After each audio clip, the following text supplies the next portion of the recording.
Bienvenue dans cette nouvelle vidéo, ici à Dubaï, où j'ai le plaisir de recevoir mon homologue, Luc. Bonjour Marc et bonjour à tous, ravi de vous recevoir pour cette vidéo et un vrai plaisir de pouvoir échanger avec vous. Je vais me présenter très rapidement. Je suis donc du coup le directeur et fondateur de l'agence Haven, donc une agence immobilière spécialiste du marché du neuf à Dubaï. Et du coup, cet épisode va nous permettre d'échanger justement sur l'intérêt d'investir à Dubaï et tous les petits points qui peuvent être importants justement pour ceux qui nous regardent, qui souhaitent investir à Dubaï. On va leur donner un maximum de valeur. L'objectif de cette vidéo qu'on va réaliser aujourd'hui avec Luc, c'est de vous présenter les étapes de l'investissement immobilier à Dubaï, les bonnes et les mauvaises pratiques. Et nous avons récolté avec Luc énormément de questions que vous nous posez régulièrement et on va les synthétiser aujourd'hui dans cette vidéo. Bon, écoute, Luc, comme tu m'as laissé la parole, je vais commencer tout de suite par une question, celle qu'on nous pose le plus souvent et celle où on raconte vraiment n'importe quoi sur Internet. Eh bien, à Dubaï, est-ce qu'on est vraiment pleinement propriétaire ? Très bonne question. C'est une question qui revient très souvent, effectivement. Alors, on est pleinement propriétaire à Dubaï. Je tiens à le souligner. En fait, souvent, ce qui est mal perçu par les gens, c'est que du coup, Dubaï, historiquement, avait des zones de leasehold, donc des zones pour la propriété aux gens des Émirats et du Golfe. Donc, c'est une histoire de zonage, en fin de compte, ici à Dubaï. Il y a des zones qui restent en leasehold, mais ces zones-là ne sont pas développées. Donc, du coup, tous les nouveaux développements qui sont faits depuis 2002, et donc depuis 2002, donc ça reste assez récent, la pleine propriété aux étrangers s'est ouverte, et donc toutes les zones qui sont connues du grand public sont des zones en pleine propriété, en freehold, comme on l'appelle. Donc, évidemment que demain, si on accompagne des gens à investir dans l'immobilier à Dubaï, ils seront pleinement propriétaires et à vie. Donc, freehold, c'est je suis pleinement propriétaire du bien, comme en France, ou est-ce qu'il y a des petites différences ? Comme en France. Aucune différence. Donc, ils sont pleinement propriétaires. Ils pourront le transmettre à leurs enfants. Exactement. Très bien. Bon, bah écoutez, ça, au moins, c'est clair. C'est clair. Voilà.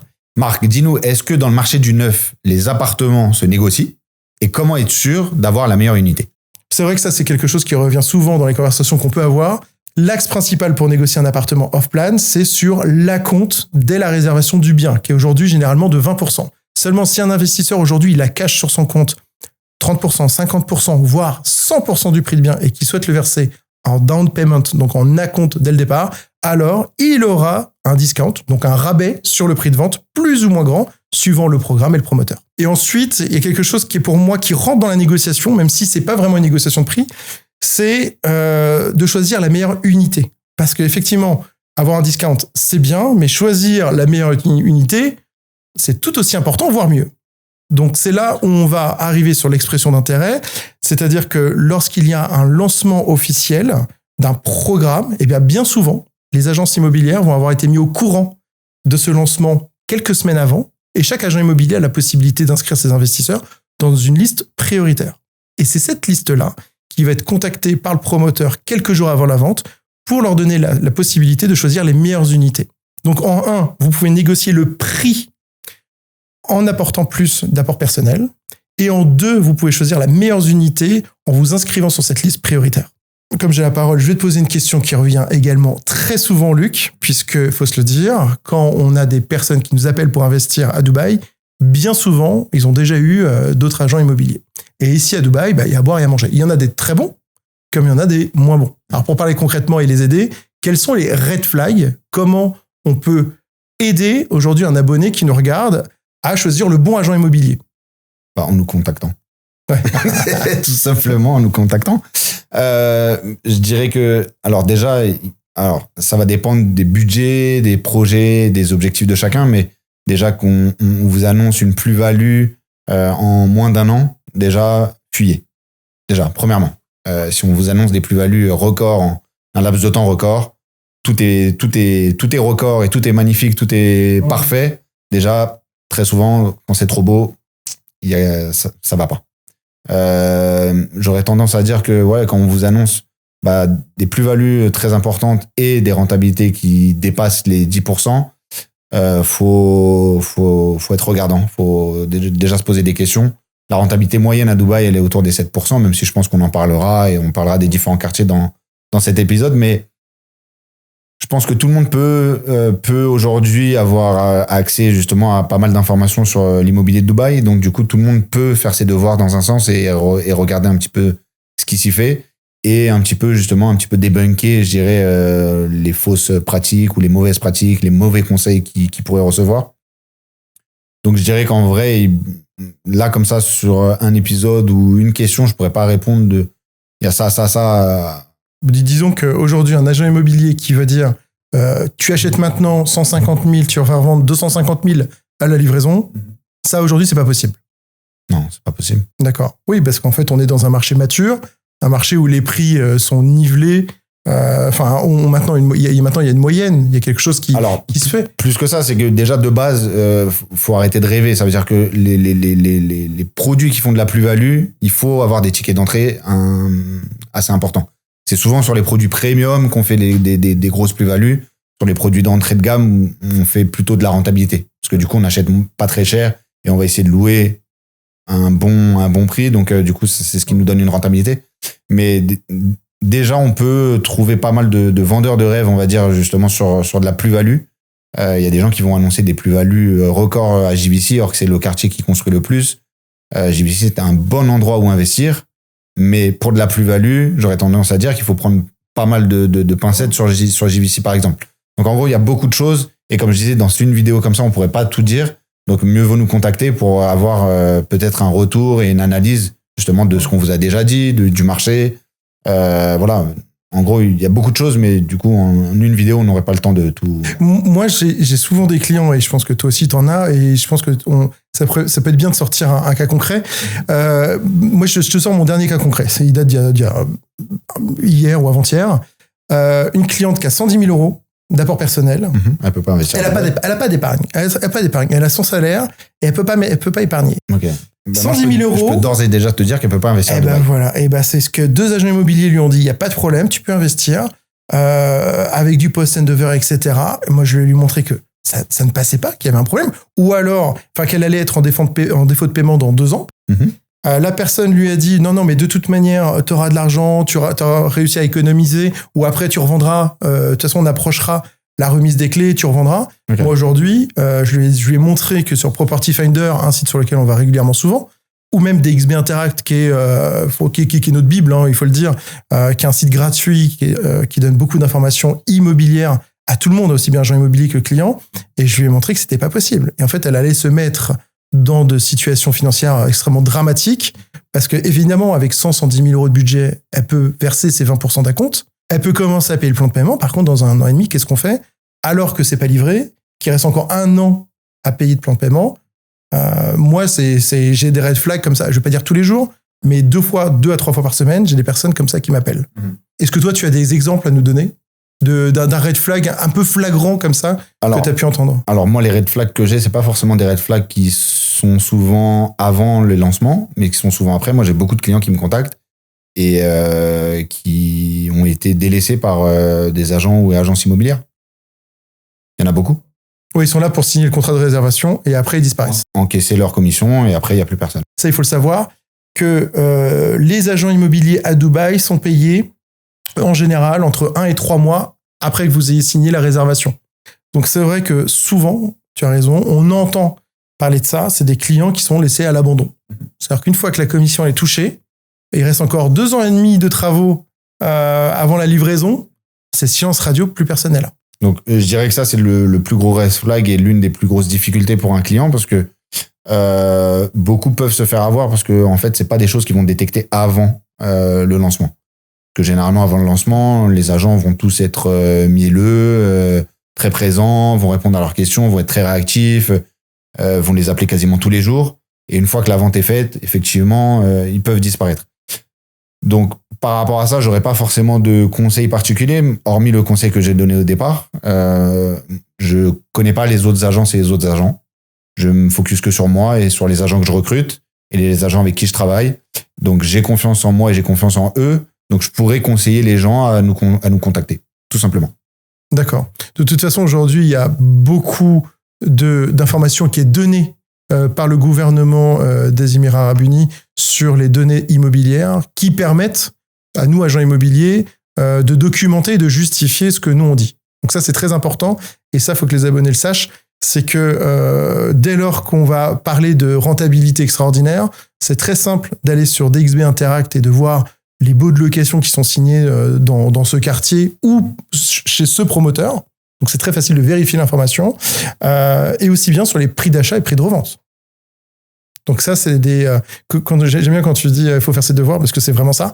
Il y a un moment donné, il faut mettre la main à la pâte, y aller, faire ses propres recherches. Et effectivement, moi, c'est ce que je conseille très régulièrement à mes clients, c'est d'aller sur DXB Interact, d'aller sur Property Finder, vérifier ce que je dis et vérifier ce que les autres disent, de telle manière qu'ils aient acquis suffisamment d'informations pour pouvoir se lancer et de repérer véritablement une bonne opportunité. En parlant de red flag, toi, qu'est-ce que tu peux nous dire par rapport aux promoteurs ? Ça, c'est une question très intéressante parce que j'ai remarqué que sur 100 agents immobiliers, ils avaient chacun leurs préférences. Je pense que c'est une expérience très personnelle. C'est-à-dire que moi, tout comme toi d'ailleurs, et on en a visité quelques-uns ensemble, c'est les appartements témoins. Très important d'aller voir les appartements témoins. Très important de suivre les chantiers et d'aller voir ce que nos clients achètent pour voir déjà si c'est exactement la bonne chose. Après, il y a des promoteurs, ils font très bien les choses et surtout après la livraison. C'est-à-dire que c'est eux-mêmes qui vont gérer l'immeuble. Il y en a qui vont déléguer ça à des prestations de services, qui vont déléguer cette fonction à d'autres sociétés qui elles-mêmes vont déléguer. Et ça, très sincèrement, c'est assez facile de les connaître sur Internet. Beaucoup de clients donnent leur avis sur tel ou tel promoteur. Après, il y a des promoteurs, moi je pense à Bingati, qui changent complètement de réputation. Il y a 5 ans, il y a 7 ans, ils livraient pas les produits d'aujourd'hui. Par exemple, aujourd'hui, c'est des œuvres d'art qu'ils livrent. Donc après, on aime, on n'aime pas. Mais en tout cas, ce qui est sur leur maquette aujourd'hui, ça ne ressemble pas à ce qu'ils ont livré il y a encore 1 an et 2 ans. Donc, les promoteurs, ils ont une réputation. Il y en a qui les changent. Je pense par exemple à Imtiaz, qui était un tout petit promoteur il y a quelques années, quasiment inconnu. Aujourd'hui, ils font sensation. Bon, ils ont mis beaucoup de budget marketing. Ils sont plutôt forts. Ils livrent complètement équipés et meublés leur appartement. C'est joli. Je trouve que c'est une gamme qui est très intéressante.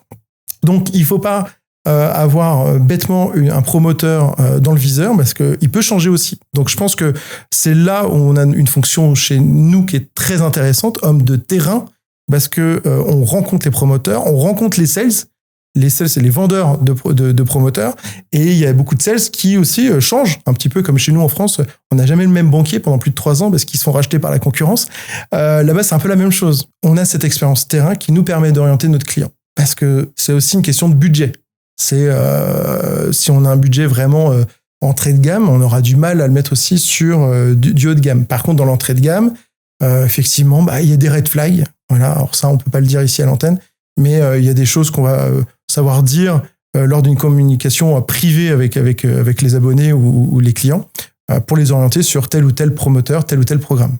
Si ça te va, Luc, on va arrêter les red flags une seconde, on va parler argent et on va parler plus-value. Parce qu'on sait qu'il y a des programmes qui sont faits pour avoir de la plus-value. Ce que j'aimerais, c'est que tu nous décryptes, sans langue de bois, quels sont les programmes qui peuvent amener une plus-value. Je sais pas, tu as peut-être un top 3 ou un top 1, top 2, je sais pas. Mais qu'est-ce que tu peux dire à nos abonnés s'ils souhaitent faire de la plus-value ?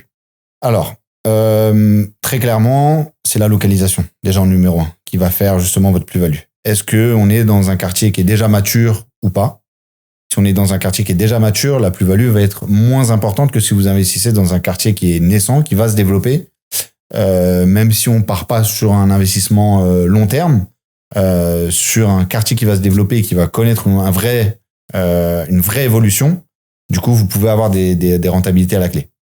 Malgré tout, il faut que ce soit une localisation qui sera considérée comme premium dans le futur. Donc, typiquement, je suis en train de penser à Dubai Island, qui est l'un des quartiers, en tout cas en 2025, qui est pour moi sûrement le quartier où investir pour de la plus-value. Après, c'est pas le seul. Il y a Maritime City également. Je pense que dans quelques mois aussi, on va voir la Palm Jebel Ali. Alors, la Palm Jebel Ali a déjà connu des lancements de villas, mais dès les premiers lancements de building sur la Palm Jebel Ali, je pense que ce sera vraiment un endroit où investir pour de la plus-value. Excuse-moi de te couper, Luc, mais ça me rappelle quelque chose que tu m'as dit dès le départ quand on a commencé à travailler ensemble. C'est dans un quartier, il faut pas hésiter à être le premier à acheter dans le quartier alors que c'est encore le désert, parce que la valeur du bien que tu vas acheter va, je sais pas, doubler, tripler, peu importe le prix. Entre le premier et le dernier immeuble qui sera construit, les prix seront radicalement différents et auront augmenté. En gros, tous ceux qui ont gagné de l'argent historiquement à Dubaï, c'est des gens qui ont investi en premier à la Palme, en premier à la Marina, en premier à Downtown. Et souvent, c'est des gens qui ont pris des risques. plus tu prends un risque fort, plus la plus-value que tu peux avoir à la clé sera importante. C'est en ça que je dis que si on investit dans un quartier qui est déjà mature, qui est déjà arrivé justement à un certain niveau, la plus-value que vous aurez à la clé, elle sera moins importante. Donc au final, je serais tenté de dire qu'aujourd'hui, par exemple, Downtown n'est pas un endroit où investir pour de la plus-value. Il y en a d'autres, mais vraiment, parce que ça image bien justement ça. Downtown est sûrement l'un des quartiers les plus importants de Dubaï, forcément. C'est le quartier du Dubai Mall, des fontaines et du Burj Khalifa. Mais aujourd'hui, je ne conseillerais à personne d'investir à Downtown pour de la plus-value. Oui, mais c'est le quartier le plus mature de Dubaï. De toute façon, il y a plus de foncier disponible, il n'y a plus beaucoup de terrain disponible. Voilà. Alors ça construit encore un petit peu, mais on arrive sur la fin. Donc forcément, les promoteurs ont réévalué leur prix d'année en année en tenant en compte le fait que ça soit mature. Ou même les propriétaires sur le marché secondaire. Tout à fait. Vous allez acheter un propriétaire qui a acheté à Downtown, c'est lui qui va recevoir la plus forte plus-value. Et alors, alors tu m'as parlé de Maritime City, Dubai Island, que je connais très très bien. Les tickets d'entrée, ils sont pas à 150 000 euros. Ah non. En gros, concrètement, je dirais qu'aujourd'hui, les premiers prix, en tout cas le ticket d'entrée pour faire partie de la loterie des gens qui veulent jouer au jeu de la plus-value à Dubaï, il est de minimum 2 millions de dirhams, donc à peu près 500 000 euros. Et ça, c'est vraiment les tout premiers prix sur justement Dubai Island, Maritime City, même Al Marjan Island, qui n'est pas vraiment à Dubaï, mais à Ras Al Khaimah, où le futur plus grand casino arrivera. Mais les tickets d'entrée sont à peu près similairement les mêmes à partir de 2 millions de dirhams. Okay. Et c'est vraiment le ticket d'entrée pour des one bed. Donc, il faut souvent plus. Donc, l'information importante, c'est si on veut faire de la plus-value à court terme, le ticket d'entrée, c'est 500 000 euros minimum. Ouais. Après, on pourra faire des petites plus-values, 5-10 000 euros sur des produits, peut-être à 200, 205 000 sur des petits quartiers, peut-être qu'on gagnera 10, 15 000 euros à la revente, peu importe. Mais si on veut vraiment parler de belles plus-values, c'est 450 000, 500 000 euros sur du front de mer, parce que ça reste effectivement les endroits les plus premium. Je crois qu'on est à 6 ou 7% des biens immobiliers qui sont en front de mer, maintenant que la Palm Jebel Ali a été en partie commercialisée. Avant, on était à 4%. Maintenant que Jebel Ali est venu, ça a augmenté, puis Maritime City et Dubai Island. Mais on est sur des... en fait, il faut savoir que une localisation premium, c'est front de mer. C'est ce qui, historiquement, là encore, a permis le plus de plus-value à Dubaï. Ou sinon, face à un monument, donc comme le Burj Al Arab ou le Burj Khalifa. Dans quelques années, il y aura sûrement la Creek Tower qui va arriver. Mais Creek, par exemple, là encore, on est sur un quartier qui est déjà mature où les prix sont déjà assez élevés. On se rapproche des prix au mètre carré de Downtown. Donc, très dur de faire de la plus-value là-bas. Mais les gens qui ont acheté il y a quelques années et qui auront des vues justement sur la Dubai Creek Tower vont faire des très, très grosses plus-values. Donc, en gros, il y a plusieurs éléments qui permettent de la plus-value à Dubaï. Je dirais qu'il y en a un dernier que j'ai pas forcément cité, mais c'est du coup d'investir dans une communauté et au lancement de cette communauté. Tout à l'heure, tu disais qu'on est le premier à investir dans une zone qui est désertique, etc. C'est un peu la même chose avec les communautés, sauf qu'avec la communauté, on a en plus la garantie du promoteur qui va lancer cluster après cluster. Donc, les clusters, c'est des petits quartiers à l'intérieur de la grande communauté. Du coup, cluster après cluster, le promoteur, souvent, va monter les prix. Donc, quand on est dans les tout premiers à investir dans une master communauté, en fin de compte, on est quasiment sûr de gagner. Donc on a les fronts de mer, on a les méga communautés. Qu'est-ce que tu penses, à titre personnel, d'Heartland, puisque ces immeubles, enfin je sais pas, Heartland 2, ouais, parce qu'on va avoir une vue sur cette réserve. À droite, on va voir la Dubai Creek Tower, donc la future plus grande tour du monde. À gauche, le Burj Khalifa. En face, cette réserve avec la vue sur Creek Harbour. On n'est pas en fond de mer, on est en fond de réserve. Est-ce que là, tu penses que c'est un lieu stratégique puisque ça va être le prochain centre-ville de Dubaï? C'est un endroit qui va énormément se développer? Je dirais que c'est un très très bon investissement parce que du coup, on est déjà sur un promoteur très qualitatif, on est dans une communauté privée, une communauté dans laquelle ils vont éviter toutes les erreurs de leur première, donc de Shoba Heartland, où ils ont laissé la construction du lagon à Zizi. Donc du coup, là, ils vont vraiment tout maîtriser de A à Z. Donc c'est un très très bon investissement, très sécure. Presque patrimonial. Maintenant, effectivement, si on a des très belles vues justement sur la skyline ou Creek Harbour, c'est des choses qui vont prendre de la valeur, c'est une certitude, mais je dirais que c'est pas forcément le produit type à plus-value. Alors après, effectivement, ceux qui ont investi les tout premiers qui ont investi sur Schobart-Land 2 n'ont pas forcément les mêmes prix que les toutes dernières tours. Donc là encore, l'intérêt d'être tout premier. Et du coup, toi, Marc, quel est ton top 3 des quartiers où investir pour de la rentabilité locative? Là aussi, c'est marrant, j'ai l'impression que c'est propre à chacun. Moi, mon top 3, j'ai un top 2, mais je peux faire un top 3. DLRC, Dubai Land Résidence Complexe, je l'ai visité, je l'ai vu. Alors effectivement, je sais pas exactement, mais je pense qu'il y a 30% du quartier qui est construit, peut-être 35%, je sais pas. Mais c'est un endroit très intéressant parce qu'on est vraiment, alors on est loin du front de mer, ça c'est vrai. Par contre, économiquement, il y a beaucoup de choses qui se passent tout autour. On a Silicon Oasis, on a Academic City, une réunion de beaucoup d'écoles. On va avoir la construction d'une station de train qui va relier Dubaï et Abu Dhabi en moins de 30 minutes, juste à côté. On a le métro qui arrive, on a The Loop qui arrive. Donc ça, c'est un parcours de 93 km qui fait le tour de Dubaï, qui va être abrité, qui va permettre à des gens de faire du vélo, de courir, même il y a des plantations, enfin il y a plein de choses dedans. Bref, moi je l'aime beaucoup parce que vraiment au prix du mètre carré on est bas. Il y a beaucoup de promoteurs qui croient en ce quartier parce que alors, là-bas il y a beaucoup de programmes. J'ai Samana, Imtiaz, Leos en tête qui construisent beaucoup là-bas. Donc pour faire de la rentabilité sans chercher de la plus-value, mais une belle rentabilité, franchement je mettrais une pièce là presque en tout premier lieu, ex aequo avec un quartier que j'entends pas beaucoup parler et pourtant je pense que ça va partir très très vite. Alors le ticket d'entrée, il est à partir de 350 000 €. C'est Expo City. Alors tu le sais parce qu'on en parle souvent. J'y suis allé d'ailleurs cette semaine. C'est marrant parce que c'est vide. Il y a des travaux partout. C'est absolument dingue. Expo City, c'est vraiment, pour ceux qui ne le savent pas, c'est au pied du futur plus grand aéroport du monde, Al Maktoum, il n'est pas en construction, il est en agrandissement à l'heure actuelle. Et pour moi, ça va devenir un des plus grands centres économiques du monde. Parce qu'il est vraiment situé au pied de l'aéroport, et on va voir que très peu de logements, alors il y a des hôtels, très peu de logements, et je pense que là-bas, tout ce qui est Airbnb va exploser, enfin tout ce qui est location courte durée va exploser, on a l'arrivée du métro qui arrive, donc pour moi c'est vraiment un endroit, si j'avais 350 000, 400 000 € à investir, sans aucune hésitation, j'irais là-bas. Donc autour des 200 000 €, résidence complexe, si j'ai à partir de 350 000, 400 000, je mettrais une vraie pièce à Expo City, et après, j'oublie pas JVC, Jumeirah Village Circle. Alors, c'est vrai que c'est l'endroit où ça construit le plus depuis 3 ans. C'est vrai qu'on entend beaucoup de choses sur le fait qu'il y a énormément de studios, énormément de one bed, qu'il y en a beaucoup qui sont vides. Mais pour moi, pour avoir habité là-bas pendant mes 3 semaines et j'ai parlé avec beaucoup de personnes qui étaient sur place, dans des restos, dans des soirées, ils sont très très très contents de cette réputation parce qu'ils sont très contents de savoir que les loyers vont pas exploser, au contraire. Et c'est de loin le quartier le plus central de Dubaï quand on regarde l'aéroport Al Maktoum, la marina, downtown. Et il faut savoir que après JVC, entre JVC et la marina, on va avoir le quartier comme Springs, Emirates, des lieux extrêmement chers. Donc c'est pour moi le futur Brooklyn, c'est le futur 11e arrondissement de Paris, je sais pas comment dire. C'est vraiment un endroit qui peut-être, qui a un petit mou, peut-être qui va se passer effectivement pendant peut-être 1 an ou 2, je sais pas. Mais clairement, stratégiquement, pour moi, c'est un endroit qui respire le bon vivre. Il y a plus d'une 30aine de parcs.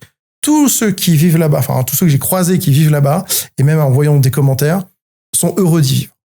Donc, alors c'est sûr qu'en ce moment, il y a des grues partout, ça construit de partout, mais dans 5 ans, enfin j'ai l'impression d'être avant les JO à Paris, hein, il y a des travaux partout.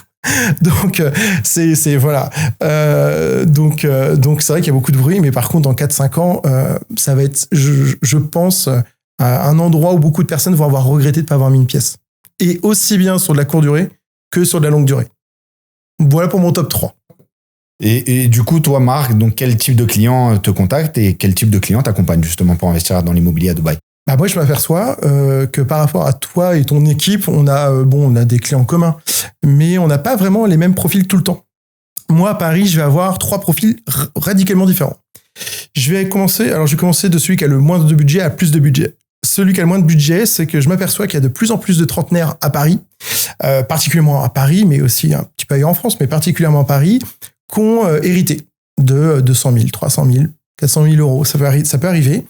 Et le fameux tapage de crâne ou des parents, des grands-parents qui disaient investis dans la pierre, etc. Ils disent oui, mais pas en France. Ils commencent à comprendre qu'à l'étranger, il se passe des choses intéressantes. Pas forcément qu'à Dubaï, hein, dans d'autres villes du monde. Je pense à Bali qui ouvre, je pense à l'Arabie Saoudite, je peux penser au Maroc qui se développe. Et en fait, de plus en plus, j'ai des jeunes comme ça qui me disent, qui voient sur mes affiches vitrines que je fais du Dubaï, du coup, ils viennent m'en parler. Et du coup, j'ai cette clientèle-là. Moi, j'ai une cliente il y a 3 semaines, je peux dire son prénom, mais je ne dirai pas son nom, elle s'appelle Pauline, je lui ai fait visiter un appartement, 2 appartements, et en l'écoutant, en fait, elle avait hérité de 200 000 euros, et elle me dit, bah ouais, je vais faire ça. Mais en fait, si j'avais ça, je pense que je l'investirais à Dubaï, franchement, parce que voilà pour telle raison. Et je l'ai convaincue. Alors aujourd'hui, elle n'a pas encore acheté. Aujourd'hui, du coup, elle se met dans une phase de location, elle fait son déménagement, et après, elle veut qu'on ouvre ensemble le projet Dubaï parce que ça l'intéresse. Et c'est vrai que j'ai pas mal de jeunes qui, c'est marrant, je pensais pas à eux tout de suite, qui se disent, bah non, moi j'ai de l'apport, je veux pas l'investir en France, la taxe foncière qui ne fait qu'augmenter, le statut LMNP qui est terminé maintenant fiscalement, c'est que le statut LMP, bref, ça a des conséquences sur la taxe sur la plus-value en cas de revente, bref, et tout ça, ça résonne, et de moins en moins, j'ai l'impression, enfin, j'ai de plus en plus de jeunes qui s'y intéressent, et donc j'ai de moins en moins de jeunes, par contre, que j'ai pour mes agences immobilières locales. Après, la deuxième clientèle que j'ai, c'est toutes les personnes qui vont avoir entre 40 et 60, qui ont vécu à un moment donné à l'étranger, qui eux me disent, j'ai 500 000, 700 000, peu importe, ils ont du budget. On n'a jamais voulu investir en France, ou très peu, que pour notre résidence principale, mais alors nous, on a éclaté nos œillères. Pour nous, la France, c'est pas forcément une fin en soi. Et du coup, ils viennent me voir pour investir. D'ailleurs, tu avais reçu une de mes clientes ici dans un de ces hôtels, je crois qu'elle avait autour des 45 ans, qui avait 600 000 euros à placer. Et ils étaient partis sur des appartements, ils vont peut-être partir sur une villa. Donc, on verra ce que ça donne. Mais ce type de client, c'est relativement souvent. Mais c'est vrai que la clientèle de Français qui n'ont pas voyagé ou très peu, je l'ai pas. C'est vrai que souvent, les Français, ils ont ces œillères en disant non, France, Dubaï ou ailleurs, c'est trop compliqué, j'ose pas, je maîtrise pas. Enfin, je veux pas dire qu'ils s'inventent des complexités, c'est normal quand on sait pas. Par contre, c'est vrai que je pense qu'il y a beaucoup d'a priori en plus sur Dubaï. Ah, il y a énormément d'a priori. Ah, regarde, on est dans un studio podcast fait d'influenceurs. Voilà, donc même ici, le lieu, mais tout est comme ça ici. Alors, je répète, je le dis pour nos abonnés, que c'est un des endroits où il capte bien le son, bien l'image, et il y a la clim, et on a cherché d'autres endroits avec lui qu'on n'en a pas trouvé. Voilà, mais du coup, on est très content du studio. Voilà. Et ici, c'est monnaie courante, c'est vrai. Mais c'est vrai que les a priori à Dubaï sont beaucoup poussés. Mais du coup, j'ai cette clientèle-là qui, effectivement, a un budget un peu plus important. D'ailleurs, je les pousse à aller sur Expo City en ce moment, ces personnes-là. Et puis, on parle aussi de Dubaï Island avec toi. Et ensuite, le troisième profil que j'ai, c'est les chefs d'entreprise qui vendent leur boîte, qui vont vendre 2 millions, 5 millions, 10 millions et plus, et qui achètent à Dubaï comme moi, j'ai pu acheter de la crypto-monnaie il y a peut-être 5 ans en disant, allez, j'ai peut-être 5 000 euros, je peux les perdre, allez, je vais mettre 5 000, je vais voir. Voilà. Alors eux, quand ils vendent 10 millions, ils me disent, Marc, je veux bien mettre 500 000, 700 000, 800 000 à Dubaï. En fait, ils sont sur une politique, ils sont sur une démarche de diversifier leur patrimoine. Voilà, de diversifier les risques. Alors par contre, ils mettront pas la totalité de ce qu'ils ont vendu, mais j'ai cette clientèle-là. C'est plutôt intelligent d'ailleurs. Pour ceux qui connaissent pas Dubaï, ça leur permet de mettre un pied, de voir, de tester. Et souvent, quand on y met un pied, c'est un peu comme les touristes qui viennent à Dubaï. Il y a 80% des touristes qui sont venus à Dubaï, qui ont envie de revenir. Souvent, quand on met un premier pied dans l'immobilier à Dubaï, et que du coup, qu'on est bien accompagné, surtout, on a souvent envie de continuer et d'enchaîner un petit peu les investissements.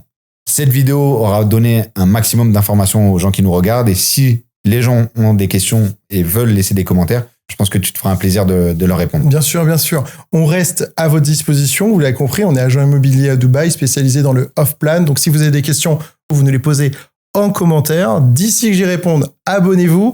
Et s'il y a beaucoup de questions, Luc, cette fois-ci, je t'inviterai à Paris et on fera une deuxième session. Ça te va ? Avec grand plaisir. Très bien. Merci Luc. Merci Marc. À bientôt.